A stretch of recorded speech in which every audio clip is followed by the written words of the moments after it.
2 मार्च 1981 का दिन कराची से पिशावर जाने वाली परवाज PK 326 तैयार खड़ी थी। एयरपोर्ट पर बैगेज एक्सरे यूनिट काम नहीं कर रहा था, इसलिए 3 हाईजैकर्स असलहे समेत बआसानी जहाज तक पहुंच गए। जहाज में कुल 150 मुसाफिर सवार थे। मेजर तारिक रहीम भी शामिल थे। अपने वालिद की अचानक मौत की खबर सुनने के बाद वो तेहरान से रवाना हुए और अब कराची से पिशावर जा रहे थे, लेकिन उन्हें अंदाजा नहीं था कि इस जहाज में बैठने के बाद वो कभी दोबारा पाक सरजमीन पर कदम नहीं रख सकेंगे, बल्कि उनका कातिल भी इसी तैयारे में सवार हुआ है। एक हाईजैकर टेपू ने अपने साथियों से कहा कि अब मेरा नाम आलमगीर है, नासिर का नाम सिराज और इरशाद का खालिद। जहाज अपनी मंजिल पिशावर की तरफ रुख कर चुका था। वक्त गुजरता जा रहा था, लेकिन टेपू की हिम्मत नहीं हो रही थी। अब वक्त नहीं था। टेपू ने इशारा किया। तीनों हाईजैकर ने अपनी पोजीशनें संभाली और फिर कॉकपिट में घुस गए। जहाज को अगवा के बाद शाम के दारुल हुकूमत दमिश्क या लीबिया के तराबलस ले जाने का प्लान था, इसलिए पायलट से कहा गया कि जहाज को दमिश्क ले चलो। जवाब मिला कि इतना फ्यूल ही नहीं है, जिस पर टेपू ने कहा कि तराबलस ले चलो। पायलट ने बताया वो तो दमिश्क से भी दूर है। तो जहाज में मौजूद फ्यूल के लिहाज से करीब तरीन गैर मुल्की मकाम एक ही था और वो था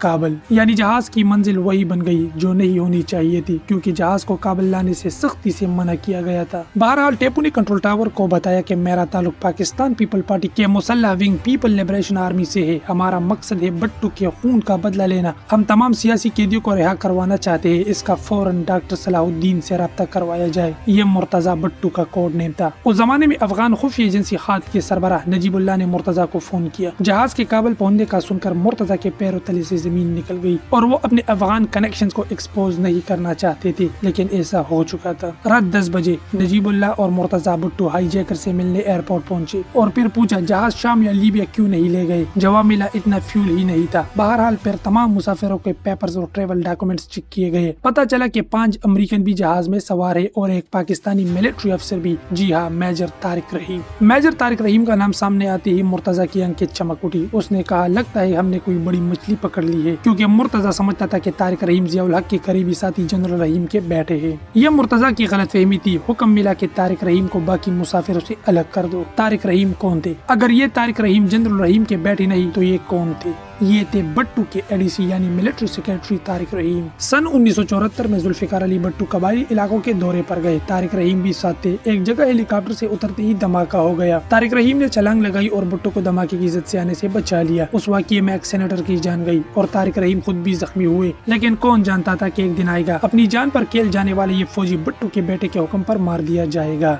जी हाँ, हाईजैकिंग के अगले ही दिन सलामुल्लाह टेपू ने मुर्तजा की इजाजत से तारिक रहीम को गोली मारकर कत्ल कर दिया। फिर जहाज का दरवाजा खोला और उनकी लाश बाहर फेंक दी गई। मुर्तजा ने 17 मार्च 1981 को BBC को इंटरव्यू में कहा, शहीद भट्टू के एडीसी तारिक रहीम ने मार्शल के निफाज में अहम किरदार अदा किया था और वो हमारी हिट लिस्ट पर। जब हुकूमत पाकिस्तान ने मुतालिबात पूछे तो पता चला कि हाईजैकर्स के पास ऐसी कोई लिस्ट ही नहीं है, यानी उन्हें पता ही नहीं था कि उन्होंने किसको रिहा करवाना है। फौरी तौर पर जो 5 नाम दिए गए, ये वो लोग थे जो 26 फरवरी को कराची यूनिवर्सिटी से पकड़े गए थे। बहरहाल मुर्तजा भट्टू ने इधर उधर काल्स घुमाए और बाला आखिर एक लिस्ट तैयार हो गई। उसमें 49 लोगों के नाम थे। 6 मार्च को और लोगों का इजाफा करके 92 अफराद फाइनल कर लिए गए। तब अफगान खुफिया एजेंसी खात के सरबराह नजीबुल्लाह ने ये लिस्ट दी तो उन्होंने वो तमाम नाम निकलवा दिए जो अफगानों के थे। कहा कि ये हमारे लोग हैं, इनका मामला हम देख लेंगे। इस लिस्ट में किसी अफगान के नाम की जरूरत नहीं। फाइनली उस लिस्ट में सिर्फ 54 लोग बचे जो सब के सब पीपल्स पार्टी के थे। 48 घंटे गुजरने पर बच्चों और खवातीन को रिहा कर दिया गया, लेकिन साथ ही धमकी भी दी गई कि अब हर 24 घंटे में एक मुसाफिर को मार दिया जाएगा। लेकिन पाकिस्तान ने कोई कैदी रिहा नहीं किया। अब मुर्तजा के लिए मुश्किलात बढ़ने लगी। उसने जहाज को दमिश्क ले जाने का हुक्म दिया। यूं बदकिस्मत जहाज ने एक बार फिर उड़ान भरी। अब उसकी मंजिल थी शाम का दारुल हुकूमत, जहाँ शामी इंटेलिजेंस का सरबराह मोहम्मद अल हौली मुंतजिर थे।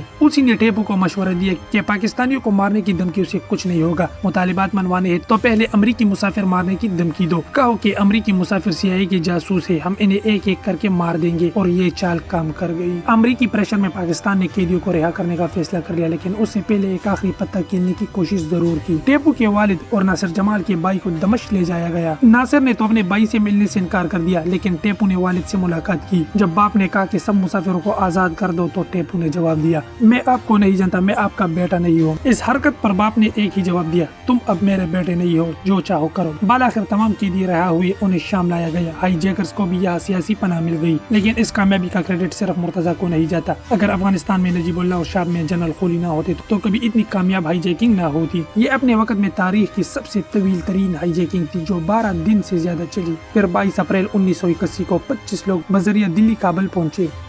बहरहाल इस हाईजैक के 12 दिन बाद उसी दिन अल-जुल्फिकार बनाई गई। अब बात करते हैं अल-जुल्फिकार की बड़ी कार्रवाइयों की तरफ। अल-जुल्फिकार की सबसे बड़ी और खतरनाक कार्रवाई थी मोस्ट हाई वैल्यू टारगेट यानी जनरल जियाउल हक पर कातिलाना हमला। अल-जुल्फिकार ने जियाउल हक पर 3 हमले किए। पहला हमला जनवरी 1982 की सुबह रावलपिंडी में किया गया। इस मिशन के लिए जिन 2 अफराद का इंतखाब किया गया इनके कोड नेम थे फैसल और आमिर। जब जियाउल हक सऊदी अरब से वतन वापस आए तो उनके जहाज पर मिसाइल फायर किया गया, लेकिन ना तजुर्बाकारी और ट्रेनिंग न होने की वजह से मिसाइल लॉक होने से पहले ही ट्रिगर दबा दिया गया। ज्यादा दिन नहीं गुजरे कि फैसल और आमिर को अपना दूसरा और आखिरी मिसाइल आजमाने का मौका भी मिल गया। ये 7 फरवरी 1982 की सुबह थी जब जियाउल हक को लाहौर जाना था, यानी रात के अंधेरे में नहीं, ये कार्रवाई दिन के उजाले में करना थी। जैसे ही मिसाइल का लॉकिंग सिस्टम ग्रीन का सिग्नल देता है, आमिर ट्रिगर दबा देता है। मिसाइल ने एक बार फिर जहाज को मिस कर दिया। दोनों को पता ही नहीं था कि पायलट को मिसाइल की आमद का पता चल गया था। यूं जियाउल हक दूसरी बार भी बच गए। जियाउल हक मजबूत आसाब के आदमी थे। मौत को इतना करीब से देखने के बावजूद भी पैनिक नहीं हुए, लेकिन उन्हें अंदाजा नहीं था कि इससे भी खतरनाक हमला भी बाकी है। इस बार जियाउल हक को टारगेट बनाया गया इंडिया में। मुर्तजा भट्टो और अल-जुल्फिकार का पूरा सेटअप अब काबुल से दिल्ली शिफ्ट कर दिया गया। दिल्ली के नवाही इलाके सूर्यानगर में अल-जुल्फिकार का पहला कैंप बना जो इंडियन खुफिया एजेंसी रा ने बनाया। इस दौरान मुर्तजा ने सबसे खतरनाक कार्रवाई का फैसला किया, वो भी अपने सबसे खतरनाक बंदे सलामुल्लाह टेपू के जरिए। लेकिन इस मिशन से पहले टेपू के साथ कुछ अजीब हुआ। मुर्तजा का मिजाज ऐसा था कि जो भी हो सारा क्रेडिट उसी को मिले, इसलिए उन्होंने इब्तिदाई में टेपू को साइड पर करना शुरू कर दिया था। उस पर टेपू बहुत गुस्से में था और उसकी फ्रस्ट्रेशन को मुर्तजा ने बगावत समझा। दिसंबर 1981 में मुर्तजा ने टेपू को मारने का हुक्म दिया। मुर्तजा के मूड स्विंग ने टेपू को बचा लिया। सजा मिली लेकिन चोटी, वो ये कि टेपू को लीबिया भेज दिया गया। वो मार्च 1982 में लीबिया पहुंचा। फरवरी 1983 में जियाउल हक को इंडिया के दौरे पर जाना था। मुर्तजा ने पहले शाम का रुख किया और फिर वहाँ से लीबिया पहुंचे। लीबिया में मौजूद कारकुन ही थे जिनके सामने दिल्ली प्लान पेश किया गया कि इंडिया में जियाउल हक पर कातिलाना हमला किया जाएगा। इस प्लान की कमान दी गई टेपू को। टेपू के अलावा 3 बंदों का इंतखाब हुआ। ये चारों उर्दू स्पीकिंग मुहाजिर थे। ये सब जाली ब्रिटिश पासपोर्ट के जरिए दुबई दिल्ली रवाना हुए। इमिग्रेशन डेस्क पर सबने अलग अलग एंट्री दी। टेपू तो किसी तरह निकल गया, लेकिन बाकी तीनों फंस गए। तहकीकात हुए, पकड़े गए और जेल में डाल दिए गए। टेपू दिल्ली पहुंचा और अकेला ही मिशन पर लग गया। प्लान के मुताबिक जियाउल हक को हजरत निजामुद्दीन औलिया के मजार पर निशाना बनाना था। काबुल से फोन पर उसे बताया गया कि कार्रवाई के लिए असलहा 2 दिन से पहले पहुंच जाएगा, लेकिन टेपू उसका इंतजार ही करता रह गया। यहाँ तक कि वो वक्त निकल गया। जियाउल हक तीसरी मर्तबा भी बच गए।